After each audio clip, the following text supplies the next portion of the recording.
দেশের অন্যতম বৃহৎ মৎস্য আহরণ কেন্দ্র চাঁদপুরের বড় স্টেশন মাছঘাটে রূপালী ইলিশের সরবরাহ বেড়েছে, কমে এসেছে দাম। আর দাম কমতে থাকায় স্বস্তিতে ক্রেতারা।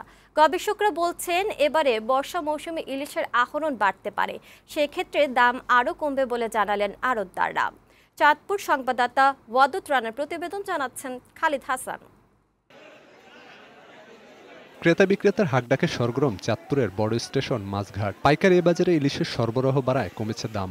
গেল মাসে যেখানে 1 কেজি ইলিশের দাম ছিল 2400 থেকে 2500 টাকা, এখন তা বিক্রি হচ্ছে 1500 থেকে 1600 টাকায়। এছাড়া 800 থেকে 900 গ্রাম ওজনের ইলিশ প্রতি কেজি 1300 টাকায় এবং 1200 থেকে 1500 গ্রাম ওজনের ইলিশ 1800 টাকায় বিক্রি হচ্ছে।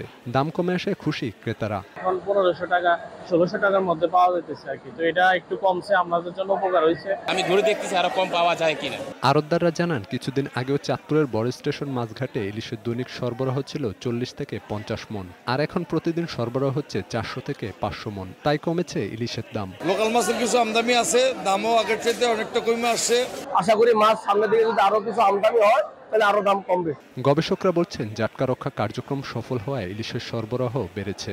বর্ষার বৃষ্টিতে নদীর পানি বাড়লে আরো বেশি করে ধরা পড়বে ইলিশ। জাটকা ইলিশের সংরক্ষণ হয়েছে, সে কারণে আশা করা যায় ইলিশের উৎপাদন 6.5 লক্ষ মেট্রিক টন ছাড়িয়ে যেতে পারে এবং ইলিশের প্রাপ্যতা বেড়ে গেলে ক্রয় ক্ষমতা ভোক্তা সাধারণের নাগালের মধ্যে চলে আসবে। আরো সংশ্লিষ্টরা জানালেন ইলিশের দাম সামনের দিনগুলোয় আরো কমে যাওয়ার সম্ভাবনা রয়েছে।